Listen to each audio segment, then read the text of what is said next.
Hey guys, and welcome back to Mesha's Corner. So today I'll be making some Jamaican curry chicken. So let's get started. Alright you guys, so this is just step one. So, this is the way I do it. I have a few ways. I'll link them all below, but this is the same thing. I'm using curry powder. Curry powder that I'm using is St. Jamaica curry powder. That's the brand I'm using today. I like this one, and I like the mountain country curry. Those are my favorites. I don't have fresh ginger, so I'm using ground ginger down in there. Also pepper and salt. If you have fresh ginger, use it. I don't at this moment, so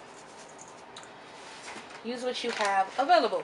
Also to this, I'm going to add some allspice berries or pimento seeds. Like I said, this is only step one.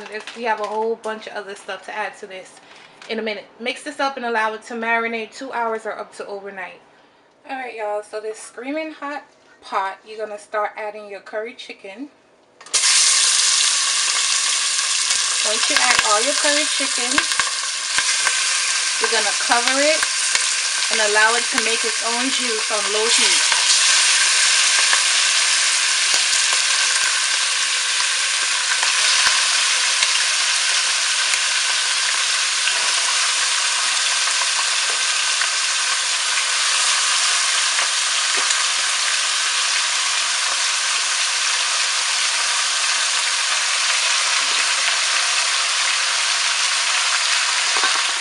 Alright, I covered it. I put my heat on low, which is number 2, between 2 and 1 on my stove. You're going to cover it and let it make its own juice. Alright you guys, so this is how it looks.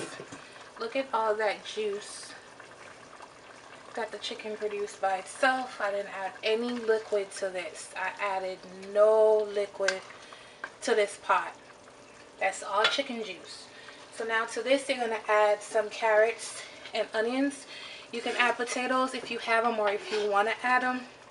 I don't want any potatoes in mine today, so I'm not using it. Then you're going to take your green seasoning. I'll link below. Like I said, I made this seasoning specifically because I knew I was going to make curry chicken today, so I'm using a huge tablespoon and a half down in there. It's going to bring awesome flavor to your chicken. It has everything in there. It has the garlic, the cilantro, the parsley, the scallions, the thyme. It has everything down in there. And as you can see, let me put this up.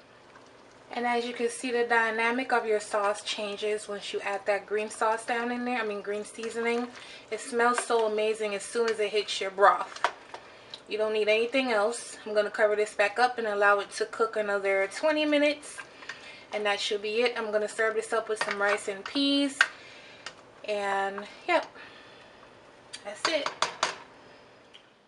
Alright you guys, I done fell asleep and just now waking up. But this is what it looks like right here. I just served it up with some rice and peas. I think I probably need to pull this up to the... I served it up with some rice and peas. And I have a recipe for that, so I'll also probably link that below so you guys can check that out. It's really good, spicy, delicious, flavorful, and I hope you guys give it a try, and I'll catch you next time on my next video. Bye.